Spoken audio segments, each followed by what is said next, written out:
The goal of the show is to help you break in and thrive in advertising. And we do that every single week by sharing the stories and advice of those rocking it on the other side. We also post advertising news you need to know in 60 seconds or less on our LinkedIn. You should follow us there for ad news unlike anything else you've ever seen before.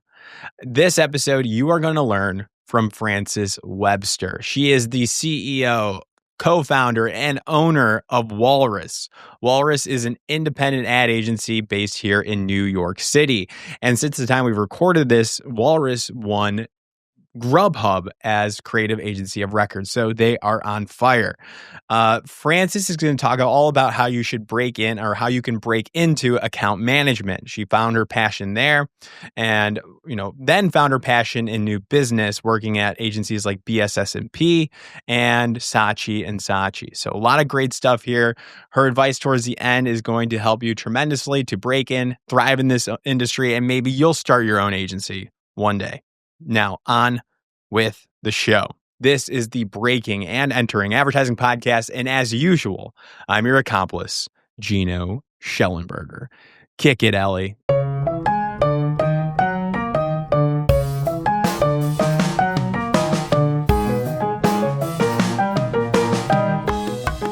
All right, Frances Webster, welcome to the Breaking and Entering Advertising Podcast. How are you doing today? I'm doing great, Gino. Thanks for having me. Your role, owner, CEO, co-founder, Walrus Agency here in New York. Is this correct? That is correct. Amazing. So we have to talk about what it's like to be an owner of an ad agency, how you broke into this business, and the best advice for the next generation. I love that. Wonderful. First and foremost, very important. What do you like to do outside of work? I like to spend time with my family and run to get all, the demons and the stress out. Oh, yeah. And ski and travel and do all the fun things. Best ski resort? I went heli-skiing up in Snowwater in British Columbia last year, and that was highly recommended. Bucket list. So you get up into a helicopter, you jump out? Is that like what you do? No, you don't jump out because you jump, break a leg. Okay, you don't jump out. They land, you get out, they give you your skis, and then you follow your guide through these amazing bowls and a lot of trees and try not to die. I thought you jump out. Why did I think that? I did too. Did anybody else think that? But when that helicopter takes off and you're like down, it's one of the coolest things. That's scary. I don't know. Yeah, it's scary. That's awesome. Yeah. Okay. So now we need to get into your role today. Tell me about Walrus. There's 15,000 plus ad agencies out there in the world. Like, what are you all about? What makes you different? What makes us different? So Walrus is an independent advertising agency that Deacon Webster and I founded 20 years ago this year. And when we started, we said, what if we actually make ads that people like, right? It's like puts the audience first. Because we're consumers, we're out there seeing ads. Like, let's be proud of the work we're putting in the market. And not just that, like it works better. And that has been kind of a foundational principle for something we call calculated misbehavior, which is like being smart about being bad. So that doesn't mean breaking any rules, but like laws, but it does mean learning the rules of marketing and then learning the rules of that category that you're working in and figuring out where you can push and break category conventions. Absolutely. Yeah. What is like a good example of that? A good example of that is, Lowe's Foods is a grocery store client of ours, long-term client based in North and South Carolina, billion-dollar company, and it's a shopping experience like no other. So super entertaining. You can drink a beer from their bar while you're shopping. You can get your herbs cut. You can watch a chicken dance. Okay. It's like no grocery shopping experience ever. So our advertising needs to reflect what's going on in store. So instead of just having a billboard with a chicken on there, we have to celebrate all these different kind of experiences in store. We have these month-long celebrations. So for Chicken Fest, we have a billboard that just says "Bagong," or like. Well, one more time. What does it say? Bagong. I love that. And so for Pick and Prep campaign that just launched yesterday, we have a lawyer. Ambulance lawyers are big in the Southeast. Okay. So he's just talking about all the chopping incidents that happen. You cut your finger off, all that kind of stuff. So let Lowe's Foods take care of it, right? Guacamole elbow is a real thing. So it's a thing. So we're twisting, right? Instead, there's things that Publix and Aldi could never do, we can do because we're this local homegrown grocery. And that's an example of calculated misbehavior. I like that. We try to emulate that. We could probably do a better job, but like just like putting up like a your logo here sign above our whiteboard. Like I feel like that's an analog way of doing it in like this digital world. So like I definitely want to like learn from you, and we can definitely apply that. I think everybody should try to apply that. That fall into like the challenger mindset of like trying to punch above your weight creatively. I mean, everyone should have a challenger mindset, right? I mean, again, 15,000 agencies, and the work is the most important thing. So you need to be pushing for it to be different and help your client stand out. I mean, Lowe's Foods is being outspent by the Walmarts and Publix of the world. So everything we put out matters. But you can apply that, and not just the creative. I mean, it's like everything, how you run your business. And again, learn the rules, work for someone who really knows what they're doing, have good mentors, all that kind of stuff, and then break out. I think Jeff Goodby said it when y'all were interviewing him in Cannes. It's like, start your own thing as soon as possible, because then you set the ground rules, right? And you can determine your fate. Yeah. So, I mean, how we actually build, how we structure a business, it's all a bit of misbehavior going on. I feel like, I don't know, I would classify it as like calculated misbehavior. Maybe it is. When the story of you guys winning Breeze Airways. Yeah. Because we had Angela Vargo on a couple of months ago, by the time. Fantastic. And just a little insight in how you made that happen, how you won that business. Can you give us that story? Yes, without giving away any of our trade secrets. Of course. just you and I here talking.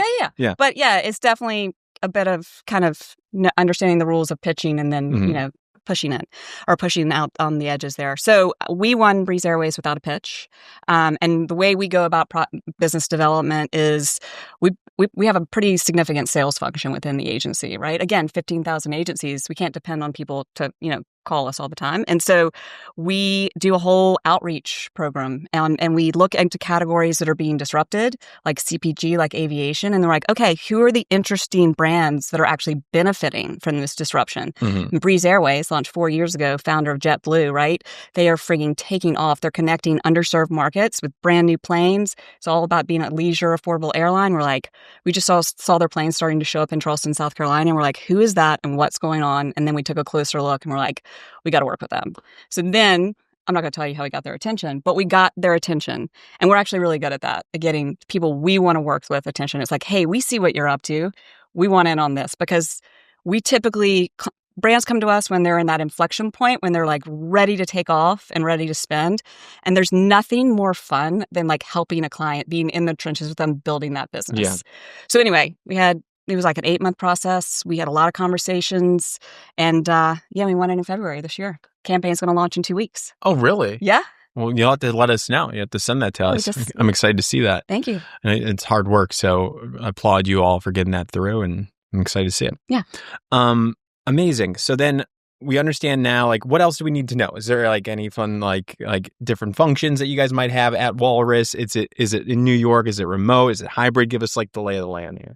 I mean, what's going on in Walrus right now, as we were saying before we started recording, like it's very busy right now in the best of ways. We've got 3 productions going on. Campaign launched yesterday. We had a final pitch yesterday as well. As I said, the team is in a flow state. Good. And it just feels good. Like when I look around the agency and I'm like, this is fun. I mean, there's stress, of course, but we have an amazing team.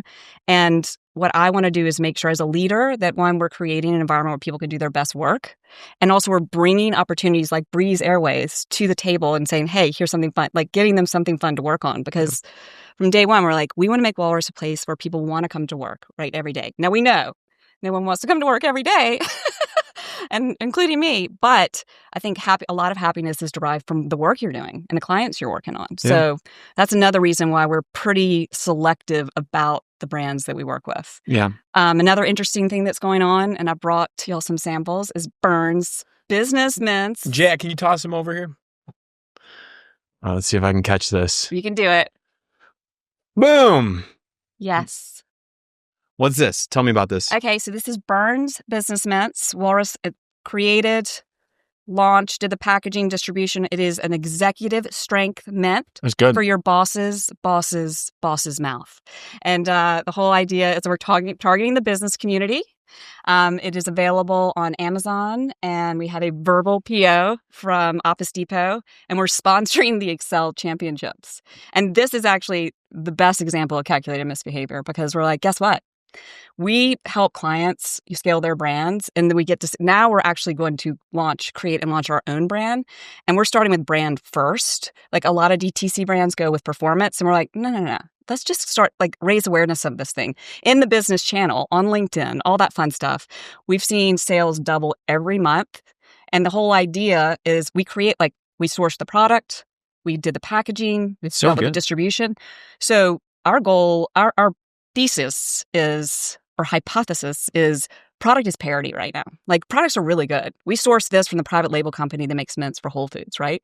It's marketing that is the true differentiator, and it really does drive shareholder value. So if we get this right, we sell it to a Mondelez or Kraft, whatever, hold on to the marketing, have a model, do it again. Okay. So then tell me about the branding here. So Burns. Yes. Burns is businessmen's. Who's Burns? He's a very intimidating businessman from 1975. Look, you see this, Ellie? Yeah. It's so good. Yeah. He's from a time when political correctness and whatnot was. We have a sticker. Let's see. There he is. There he is. So the other thing is we were looking for categories. I said we typically look for categories that are being disrupted. For this, we looked at where are categories where there's not a whole ton of activity, but opportunity for growth. And it needs to be shelf stable. So mints, Altoids used to be everywhere. But what are they up to, right? There's not a whole lot of activities. There's a huge opening right now for, another brand. And you're kind of proving it. So the agency's making this, you made it. It's already out there. So the branding is beautiful. The design is beautiful. It's proving that you can do this, and then you're offering that product. So that's so fun. Yeah, our head of design, Jeff Hale, did that. He's insanely talented. But the other thing it does for us is when we're in conversations with not startup CPG brands, but 50 to 100 million, we're actually living what they're going through too. So it's now we can relate and have those conversations and also learn from them. Yeah, I love it. So that's definitely calculated misbehavior. How did you get into all of this then? Let's back it up. At what point did Frances say to herself, I want to be making mints one day. I want to own my own ad agency. I want to be a part of the ad making process and the new business process. Where does this all stem from? Well, those are all very different things, but this is a team effort, right? Again, you look out at the industry, and I do think that advertising, I said this in Yale's Wall Street Journal article, by the way, congratulations. Thank you. That advertising is the most fun part of business, but it's being crazily disrupted right now, right? So it's okay, well, let's pivot a little bit and start making our own brands and make that a revenue stream, right? Walrus is still the holding company over everything, but let's start, experimenting with this and see if it actually works. How I got into advertising, I went to Sewanee University of the South. I was a history major. All I knew is that I wanted to move to New York after graduation. I had no idea what I was going to do with my life. Where'd you grow up? I grew up in Charleston, South Carolina. Yeah. And, but my dad and grandfather lived in New York, and I was like, that looks like so much fun. So I, made a list of 100 people that I knew and my parents knew, and tapped in all the networks and took any informational interview that I could get. And I was also I was a history major, American history, post 1945, advertising, popular culture, that really started to come. So I was like, advertising or PR, that sounds great. And I got an informational interview with a small agency down right off of Union Square, where we're located on 17th Street. Oh, nice. And I took a friend who was in advertising out the night before. I was like, give me the Cliff Notes. What do I need to say? Yeah. And I got hired in the interview.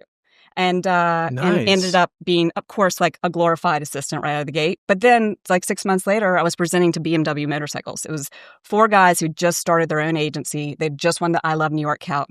So I got a front row seat to running your own agency. It was amazing. They were called Toolbox. Now they're Monroe. And anyway, it was a really good start. But the point being is, I don't know. I think we were talking about this before. No one knows there's someone else. Yeah. Ellie over here producing.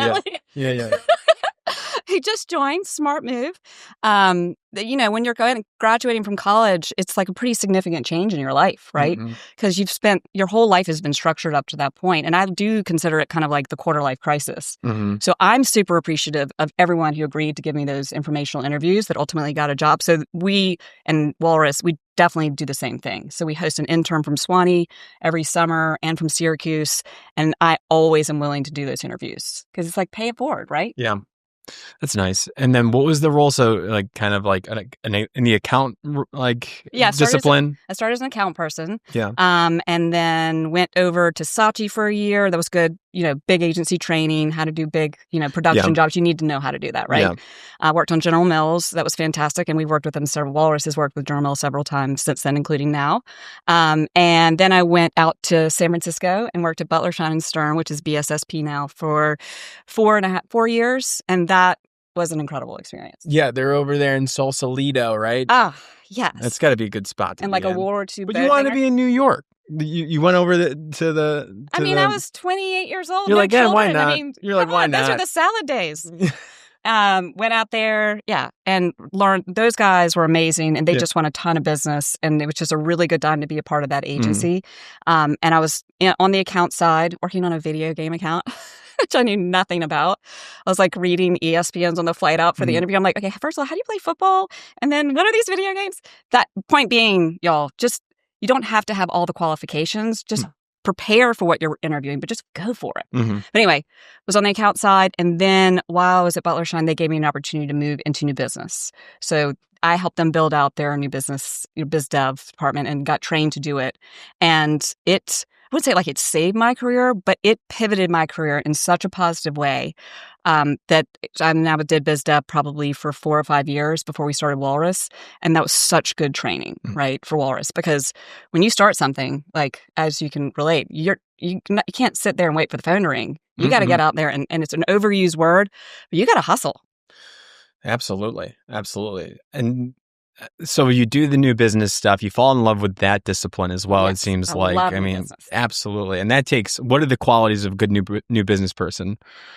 The qualities of a new business person is someone who there is rigor to the process, right? You're willing to put in the work to really, you like a liberal arts education is actually great for this because you're learning a lot about different categories. So one day you're studying private aviation, the next candy, the next grocery, food delivery.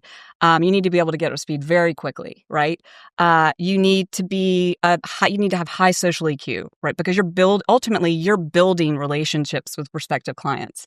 And they're not fake. Like the whole idea is you're trying to really, like if you look at the ad sales teams of like Walmart and Amazon and Google, those are well-trained armies of ad salespeople. But what they're doing is like building real relationships with their clients so that they can sell in whatever they're selling. For us, it's let's build that trust, let's build that rapport so that then we can build the best work or make the best work, right?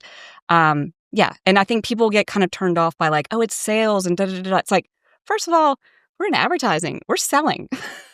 That's right. That's what we're doing. That's right. And there are ad agencies, I think, are not as good at the sell function, like selling themselves, as other industries are. And definitely the tech companies. There's definitely people, though, in the industry who are very good at it. And you watch them work, like Cam last week, like 72 and Sunny. They are at the top of their game. Yeah. So then where do we go after that? How do we get to Walrus? Give me that origin story. So we were at an agent. So Butler Shine moved into new business, and then Deacon Webster, fellow co-founder, he was at an agency called Mad Dogs and Englishmen, and that's where he started his career as an unpaid intern, worked his way up to creative director. He went out to California, to San Francisco, to open their San Francisco office, and then they called him back to New York like 4 years later to run the New York office. Yep. That's why we came back. Yeah. Which is a great shop. If everybody should know, Mad Dogs and Englishmen. Amazing, fantastic, so different. Talking about standing out. Yeah, so they were doing work that no one else did, and anyway, we learned it was an incredible shop and really good culture and all that good stuff. So when we moved back, I joined the agency as head of new business, and about 2 years in, kind of the writing was on the wall, the founders were done, and we went to them and said, hey, can we take the remaining book of business, which we'd brought in, and start our own thing? And they said, go for it, which was amazing, right? That's they give you the book, like they're giving you the business essentially. They're giving us the business instead of taking the bit. Like, I don't like that. I just karmically, I don't want to steal business. Yeah. They're giving it. There's a handoff here. So then, like, how do you communicate with those clients? Like, that was interesting. So yeah. You're like, well, they're out. We're still here, though. You're like, hey, client. Yeah. Good news, bad news. Current agency's totally going out of business, but we're starting an agency called Walrus. Yeah. They're like, WTF.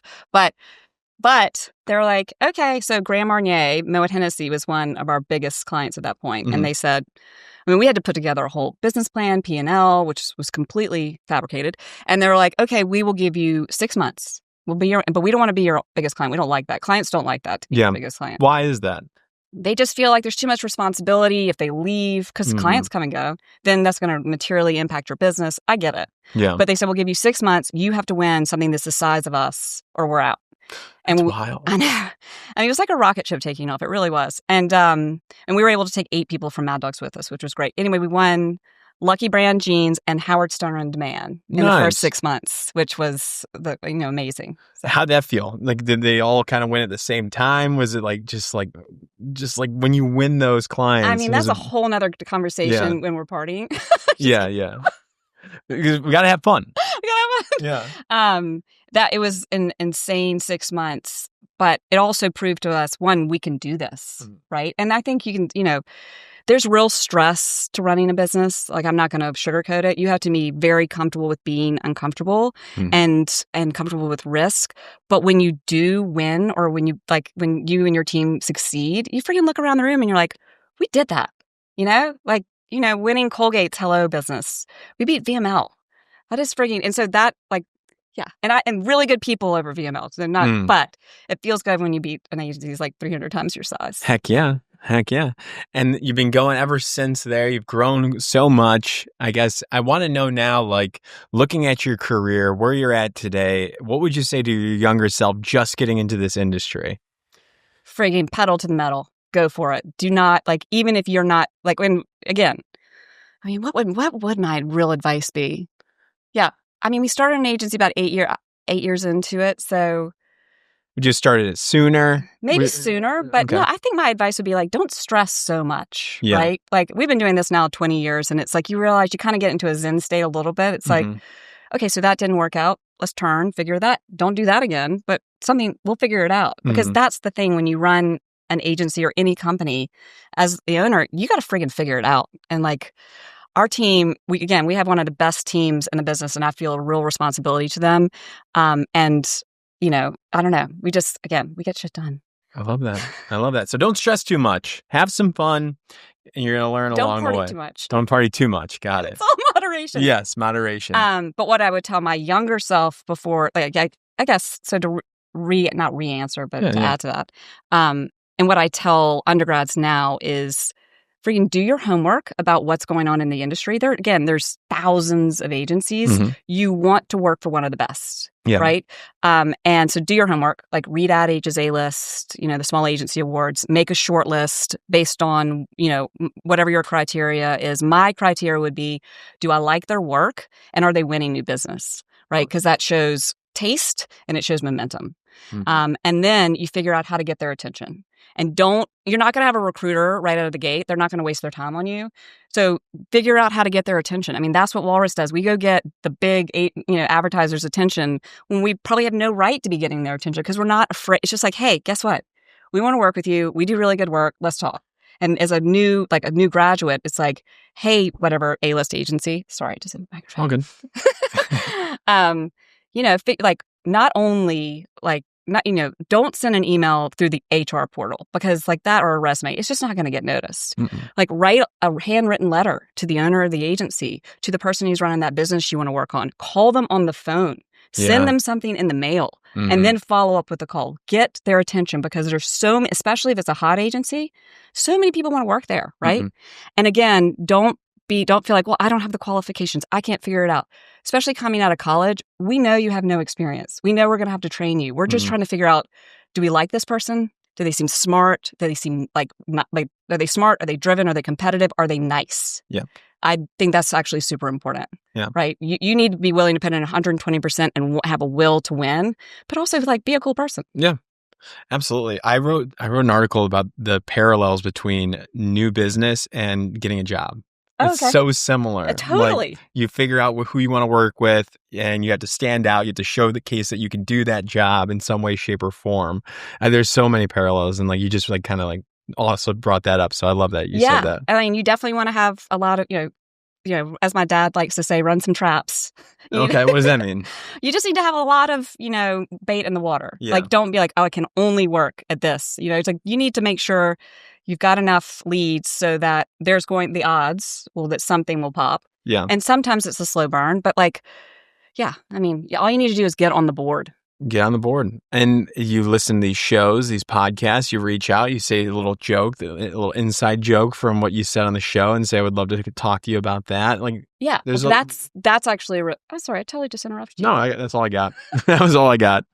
But that's a really good point. Yeah. So after you've done your homework and you've gotten the attention and you get the interview, do your friggin' homework, prepare. So go into that meeting like, hey, just saw y'all on Breeze Airways and you're just launching that campaign and da-da-da-da.